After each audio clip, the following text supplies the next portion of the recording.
Sa patuloy na pagtaas ng presyo ng karneng baboy, tinitingnan na rin ng Department of Agriculture ang posibilidad ng pagtatakda ng maximum suggested retail price.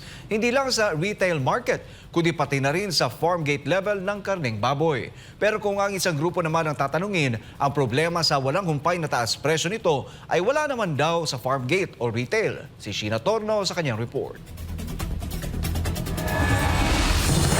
Nagbabawas na si JR sa kanyang binibiling karneng baboy. Paano ba naman kasi hindi pa nakakain ay maha-high blood ka na sa presyo? Base sa monitoring ng Department of Agriculture o DA, nananatili pa rin nasa 400 at 20 piso kada kilo ang laman ng baboy, habang 400 at 80 piso kada kilo naman sa liempo. Kaya ang nabibiling karneng baboy ni JR ay tinitipid na lang niya at ginagawang pangsahog sa gulay o di kaya naman pangsabaw. Ang panglasa lang or panggisa lang yung mga karne. Para may lasa lang yung mga gulay. Halos lahat naman ang bilihin, medyo nagmahal talaga. Kung ano lang yung lulutuin ko, doon lang magbabase yung pagtitipid ko. Sabi nga ng tinderong si Mado Castro sa Litex Market, mahal pa rin daw ang kanilang hango, kaya binibenta nila ito sa presyong mabigat sa bulsa. Ang alam nga nila ay posibleng sa mga susunod na araw o linggo ay mas tataas pa ang presyo ng karneng baboy. Kapag nangyari ito, didiskarte na lamang sila. Pag gusto mo maubos, ibibigay mo ng medyo mababay kita para hindi ka mabaon sa utang. Baka pataas pa yan.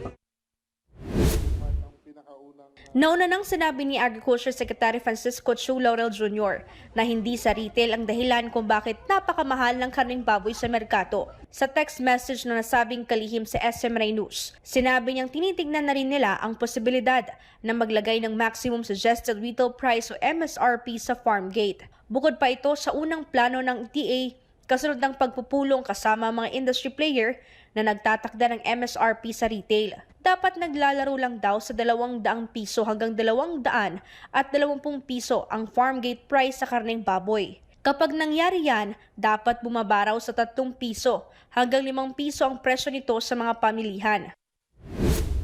Pero sabi naman ng grupong samahang industriya ng agrikultura o SINAG, wala raw sa farm gate price at retail ang problema dahil tuloy-tuloy naman ang pagbaba ng presyo nito. Katunayan, nasa 200 at 40 piso na raw ang farm gate price ngayon.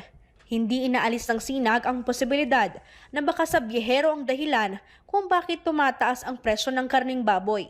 Kung ang farm gate mo ay 240, 50 ang retailer, 290 lang yun. So bakit aabot ng 420, 450? So ang laki ng patong sa gitna. Tingin ko sinecheck ng lahat. Pwede ang talagang malaki talaga ang assumption sa pricing ay yung nasa gitna, yung biyahero. So talagang dun siguro dapat tingnan. Maging si Agriculture Secretary Laurel, hindi rin niya inaalis ang posibilidad na baka may problema sa presyuhan nito sa biyahero. Para sa kanya, mataas pa rin daw ang 200 at 40 piso na farm gate price sa karneng baboy.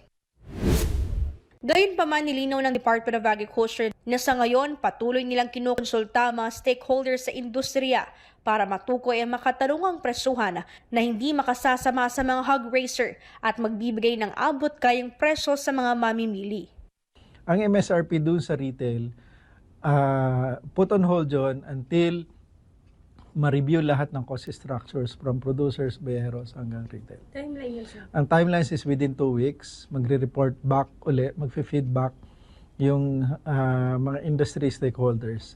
At from there, depende kung ano yung mapapag-agrihan, but still open pa rin kung kinakailangan na mag-issue pa rin ng MSRP. Para sa Diyos at sa Pilipinas kung mahal, ito si Sheena Torno, SMNI News.